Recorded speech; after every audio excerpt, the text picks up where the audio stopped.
مفتی وسیم دہلوی کے بیانات کے لیے مفتی صاحب کے official channel MWA Islamic channel کو سبسکرائب کر۔ محترم سامعین کرام، شیطان کے گمراہ کرنے کے بہت سے طریقے ہیں اور وہ بڑے خوشنما انداز میں باطل کو حق بنا کر پیش کرنا جانتا ہے۔ طرح طرح کی نورانی شکلیں اختیار کر کے وہ بے مرشد، یعنی جس کا کوئی مرشد نہ ہو، جو کسی مرشد کامل کی صحبت میں نہ ہو، جو کسی ولی کامل کی صحبت میں نہ ہو، ایسے اہل مجاہدہ اور ریاضت کشوں کے پاس آتا ہے، انہیں طرح طرح کے سبز باغ دکھا کر اپنا اعلی کار بنانے کی کوشش کرتا ہے، ایسی عجیب چیزیں دکھاتا ہے جو اس سے پہلے ان کے مشاہدے سے نہیں گزری تھیں، اور جب وہ اس کے دام فریب میں پھنس جاتا ہے تو کسی سے کہتا ہے کہ اللہ نے تجھے نبوت سے سرفراز فرمایا ہے، کسی سے کہتا ہے کہ تو ہی وہ مہدی موعود ہے جس کی پیشگی خبر رسول اللہ صلی اللہ علیہ وسلم پہلے ہی دے چکے ہیں، کسی کے کان میں وہ یہ بات پھونک کر جاتا ہے کہ آنے والا مسیح موعود تو ہی ہے،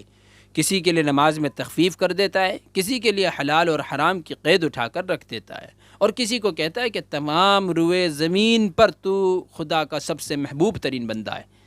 جس کی وجہ سے تجھے ابدالوں کی اولیاء اللہ کی فہرست میں شمار کر لیا گیا۔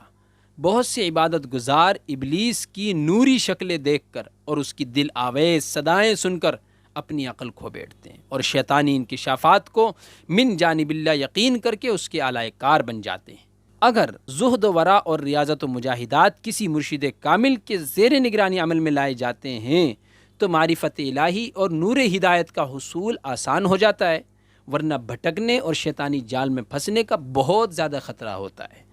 خاص کر جو کتاب و سنت پر رکھ کر ہر مسئلے کی پرکھ کرتے ہیں، شیطان کے مکر سے بچ جاتے ہیں، نہیں تو شیطان کے مکر سے بچنا کوئی آسان کام نہیں ہوتا ہے۔ یہی وجہ ہے کہ بہت سے اولیاء اللہ کو، بہت سے اللہ والوں کو شیطان نے بعض موقعوں پر ورغلانے کی اور ان کو راہ راست سے ہٹانے کی کوششیں کی، جیسا کہ ہم دیکھیں شیخ عبد القادر جیلانی رحمۃ اللہ علیہ کو ایک موقع پر فریب دیا گیا۔ غوث العظم حضرت شیخ عبد القادر جیلانی رحمۃ اللہ علیہ فرماتے ہیں کہ ایک دفعہ میرا سفر ایک ایسے جنگل سے ہوا جہاں دور دراز علاقوں تک پانی موجود نہ تھا، پیاس کی شدت بڑھنے لگی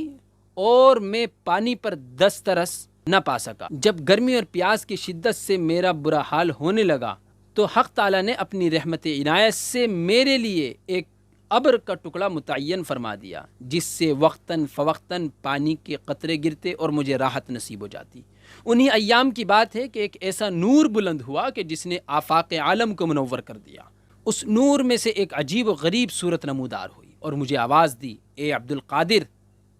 میں تیرا پروردگار ہوں، میں نے تیرے اگلے پچھلے سارے گناہ معاف کر دیے اور تیرے لیے وہ سب کچھ حلال کر دیا جو دوسروں کے لیے حرام ہے۔ اب جس فعل کو تیری طبیعت چاہے اختیار کر۔ میں سوچنے لگا، الہی یہ کیا ماجرا ہے؟ تو نے کتنوں کو نبوت و ولایت سے سرفراز فرمایا، تیرے کتنے بندے اہل تقوی، اہل مجاہدہ اور عباد الزہاد ہیں، ان میں سے کسی کو بھی یہ مرتبہ حاصل نہ ہوا کہ حرام و حلال سے ان کو آزاد کر دیا گیا۔ آخر مجھ میں ایسی کون سی خاصیت ہے کہ مجھ پر ایسی نوازش؟ میں نے نور فراست سے فوراً سمجھ لیا کہ ضرور شیطان کی آواز ہے۔ میں نے اعوذ باللہ من الشیطان الرجیم پڑھ کر کہا، ملعون شیطان کیا بکتا ہے؟ وہ نور اسی وقت ظلمت سے بدل گیا، تاریکی میں بدل گیا اور وہ نورانی صورت بھی غائب ہو گئی۔ پھر آواز آئی، عبد القادر تو آج اپنے علم کی بدولت مجھ سے بچ گیا، واقعی تیرے علم کمال کا علم ہے، میں اب تک کتنے سالکان طریقت کو راہ حق سے ہٹا چکا ہوں، ان میں سے کوئی بھی مقام ولایت پر باقی نہ رہ سکا۔ میں نے کہا نہیں، یہ اللہ ہی کا فضل و احسان ہے، رشد و ہدایت اسی کی جانب سے ہے، وہی میری رہبری فرماتا ہے۔